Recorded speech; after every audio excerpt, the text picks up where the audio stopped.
इकडे काँग्रेसवरती हल्लाबोल होत असताना काँग्रेस नेते गप्प नाही आहेत। लोकसभा निवडणुकीत काँग्रेसच्या वाटेला आलेल्या अपयशाच्या विरोधात नारायण राणेंनी राष्ट्रवादी काँग्रेस विरोधात रणशिंग फुंकलंय। आलेलं अपयश हे राष्ट्रवादी काँग्रेसमुळेच आलं असं मत उद्योगमंत्री नारायण राणे यांनी मांडले। मागच्या वेळेपेक्षा आम्हाला जास्त जागा मिळाल्या पाहिजेत अशी मागणीही राणेंनी केली आहे। आपलं म्हणणं मुख्यमंत्र्यांकडे मांडल्याचंही राणेंनी सांगितलंय। माननीय शरद पवार जर म्हणत असतील की काँग्रेसमुळे राष्ट्रवादीचा पराभव झाला, तर मला असं म्हणायचं आहे, जो पराभव काँग्रेस आणि राष्ट्रवादीचा झाला त्यामध्ये काँग्रेसचे उमेदवार जे पडलेले आहेत त्याला जी कारणं असतील त्यामध्ये राष्ट्रवादीचा म्हणजे असहयोग म्हणा, सहकार्य दिलं नाही किंवा आमच्याविरुद्ध षडयंत्र रचले आणि म्हणून पराभव झाला असं माझं स्पष्ट मत आहे।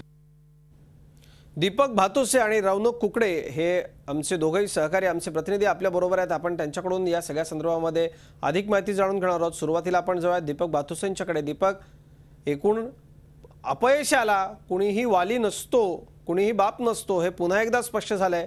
या दोन्ही पक्षांना एकत्रित निवडणुकीला विधानसभेच्या सामोरं जायचंय असं असतानाही हे वादविवाद सुरू झालेत, काय सांगाल? अजित पराभवाचं खापर आता एकमेकांवर फोडण्याचे प्रयत्न आता काँग्रेस आणि राष्ट्रवादीकडून सुरू झालेले आहेत। राष्ट्रवादी काँग्रेसचे नेते प्रफुल्ल पटेल यांनी काय म्हटलं ते आपण सगळ्यांनी ऐकलं आणि त्यांनी थेट लोकसभा निवडणुकीत जो पराभव झाला त्याला काँग्रेसला जबाबदार म्हटलेलं आहे, काँग्रेसच्या धोरणांना जबाबदार म्हटलेलं आहे आणि पंतप्रधानांना जबाबदार म्हटलेलं आहे। म्हणजे थेट हल्ला केलेला आहे त्यांनी काँग्रेसवर।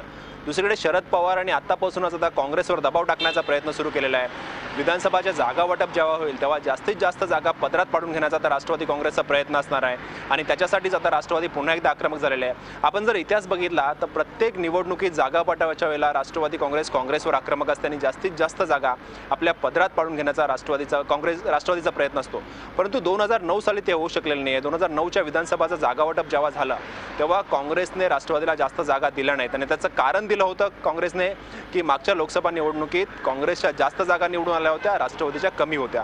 आता शरद पवारांनी हेच सूत्र जे आहे ते काँग्रेसच्या नेत्यांना त्याची आठवण करून दिलेले आहे आणि पवारांचं आता म्हणणं आहे की आता नुकताच जो निकाल लागला त्याच्यात राष्ट्रवादीला 4 जागा मिळालेल्या आहेत आणि काँग्रेसला 2, म्हणजे राष्ट्रवादीच्या जास्त जागा निवडून आलेल्या आहेत। त्यामुळे विधानसभा निवडणुकीत राष्ट्रवादीला जास्त जागा पाहिजेत। मागच्या विधानसभा निवडणुकीमध्ये राष्ट्रवादी काँग्रेसने 114 तर काँग्रेसने 174 जागा लढवल्या होत्या आणि आता 114चा आकडा घेऊन राष्ट्रवादी समाधान मानणार नाही हे पवारांनी स्पष्ट केलेलं आहे। त्यांना जास्तीत जास्त जागा हव्यात आणि त्याच्या दृष्टीनेच आता काँग्रेसवर दबाव वाढवण्याचा प्रयत्न केलेला जातोय। स्वतः शरद पवार सुद्धा दबाव वाढवत आहेत आणि त्यांचे नेते प्रफुल्ल पटेल यांनी तर थेट काँग्रेसला टार्गेट करून हा दबाव वाढवलेला आहे। अजित, नक्कीच दीपक, आपल्यावर रौनक कुकडे देखील आहेत।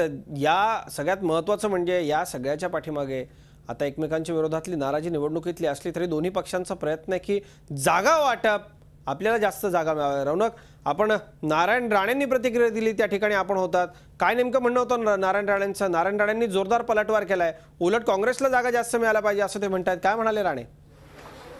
निश्चितपणे अजित, ज्या पद्धतीने राणेंनी भूमिका स्पष्ट केली आहे त्यांचं स्पष्टपणे मत आहे की जर एनसीपीचं म्हणणं असेल की काँग्रेसमुळे पराभव झाला तर आमचं थेट त्यांनी हल्ला चढवलेला आहे काँग्रेसवर। त्यांनी स्पष्ट भूमिका मांडलेली आहे की रत्नागिरी सिंधुदुर्ग मतदारसंघामध्ये ज्या पद्धतीने डॉक्टर निलेश राणे यांचा पराभव झालेला आहे ते फक्त आणि फक्त एनसीपीमुळे झाला अशा पद्धतीची त्यांनी भूमिका मांडलेली आहे। त्यामुळे त्यांनी स्पष्ट केलं आहे की मागच्या वेळेस लोकसभेच्या निवडणुकी 2009 मध्ये जी लोकसभेच्या निवडणुका झाल्या होत्या त्यामध्ये एनसीपीच्या ज्या जागा होत्या त्या देखील कमी झालेल्या, त्यामुळे मागच्या वेळेस त्यांनी आमच्याकडनं जास्त जागा मागून घेतल्या होत्या, त्या जागा आता परत कराव्या अशा पद्धतीची भूमिका त्यांनी मांडलेली आहे। निश्चितपणे या दोन्ही काँग्रेस पार्टीमध्ये ज्या पद्धतीने सध्या शाब्दिक लढत सुरू आहे त्याचा परिणाम निश्चितपणे येणाऱ्या निवडणुकीत पाहायला मिळणार आहे। अजित, नक्कीच परिणाम पाहायला मिळणार आहे, पण जागा वाटपाच्या बाबतीत ज्या पद्धतीनं आतापर्यंतचा इतिहास राहिलेला आहे की जागा वाटपाच्या बाबतीत या दोन्ही पक्षांमध्ये कायम चर्चेच्या अनेक फेऱ्या होतात, दोन्ही बाजूने ताणलं जातं,